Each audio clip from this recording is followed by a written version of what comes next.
रोज पाठ करता है, लेकिन फिर इसकी व्याख्या सुनना चाहता है। हम सोच रहे थे कि हमारी जाने के बाद हमारे शब्दों का व्याख्या करना, लेकिन हम ही से फिर करा रहा है। देखो, धर्मराज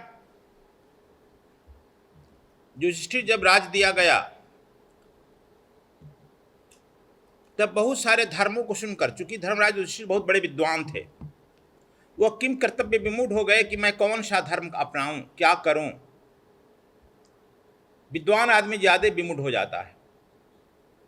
इसी बीच सुने कि भीष्म पितामह शरीर छोड़ने वाले हैं, इसलिए तुरंत जब भीष्म पितामह के कृष्ण जाने लगे तो वह भी गए, और भीष्म पितामह से उन्होंने भी यही प्रश्न पूछा कि पितामह, बहुत सारे धर्म हैं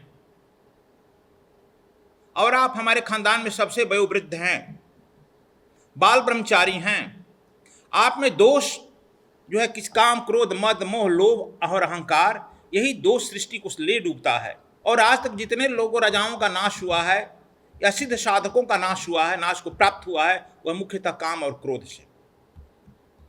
आपको दोनों जो है, दोनों से आज तक निर्लिप्त रहे, न काम आपको सताया है न क्रोध सताया है। यदि मैं पितामह कहूं कि सृष्टि के भूतो भविष्य आपके तरह ब्रह्मचारी कोई नहीं हुआ, अतिशयोक्ति नहीं होगी, इसलिए मुझे गर्व है कि मेरे खानदान में आप ऐसे व्यक्ति का अवतरण हुआ है, इसलिए मैं आपसे बड़ा गौरव से मैं कहता हूं मैं भीष्म पितामह के उत्तराधिकारी हूं। इसलिए आप ही जाते जाते समय यह बता दीजिए कि कौन सा ऐसा तपस्या होगा जिससे कि मैं अपना इस जगत में भी सफल होकर राज्य कर सकूं और इस जगत के बाद भी करूं। भीष्म पितामह ने कहा कि बेटे, ठीक तूने प्रश्न किया, सुन लो, इस जगत का सबसे बहुत सारे धर्म हैं, लेकिन वह जो है कर्मकांडों में फंसा देने के सिवा और कुछ नहीं है। यदि ठीक ठीक तुम इस जीवन में सफलता प्राप्त करना चाहता है तो एक ही है, तू अपने माँ बाप का सेवा करो। जो माता की सेवा कर लेता है वह इस पृथ्वी का राज प्राप्त कर लेता है। जो पिता का संतुष्ट सेवा कर लेता है वह स्वर्ग का अधिकारी होता है, और जो गुरु का सेवा कर लेता है वह ब्रह्मलोक का प्राप्त करता है। इसलिए इस तीन की सेवा के सिवा और कोई नहीं है, यही साधना है बेटा। देखो, तू माता पिता जो भी तुम संध्या पूजा दान दक्षिणा करता है, माता पिता को अर्पित कर दो, वह 100 गुना होकर के तुझे लौट आएगा। और तुम यदि बेटा राज्य कर रहा है और तुम पूजा पाठ संध्या अर्चना और दान दक्षिणा सबका फल अपने गुरु को अर्पित कर देता है, वह अनंत गुना होकर तुम पर लौटता है और निश्चित ब्रह्मलोक को प्राप्त होगा। उन्होंने यह स्पष्ट कहा। देखो, अब दूसरे आता है, इसमें आता है गुरु के साकार रूप का बात आ रहा है। उनसे यह भी उन्होंने पूछा है। और देखो, हम लोग ध्यान जब किसी देवी देवता का करते हैं या परमात्मा करते हैं, उसका हमारे जानकारी में यथार्थ रूप कुछ है नहीं।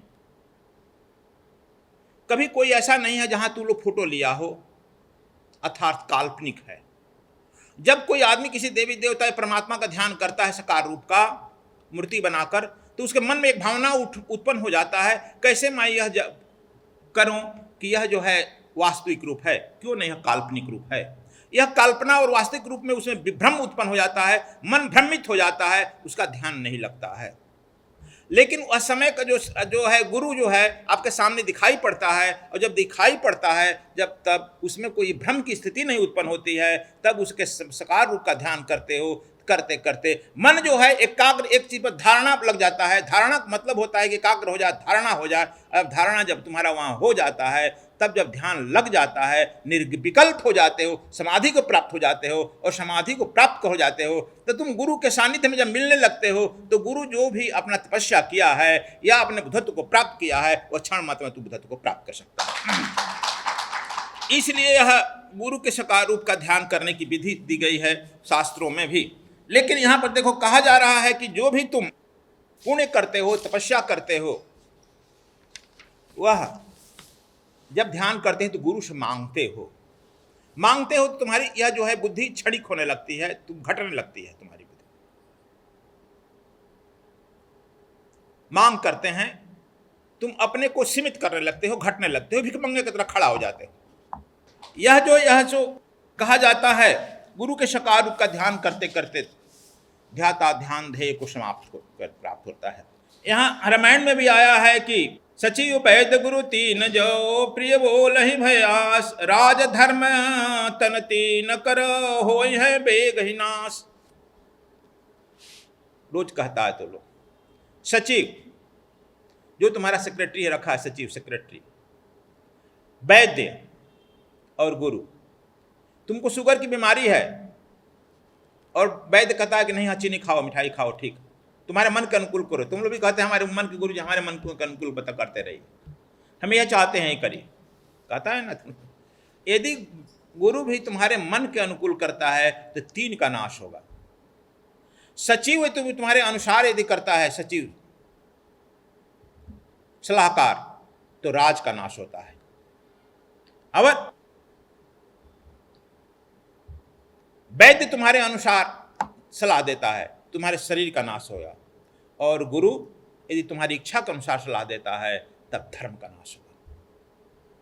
इसलिए तीन तुलसीदास गिनाते हैं, यह तीनों का तीन नाश होता है। इसलिए तीनों को बड़ा कठोर होना चाहिए। आगे तुम्हारी इच्छा के प्रवाह न करे, वह धर्म की व्यवस्था करे।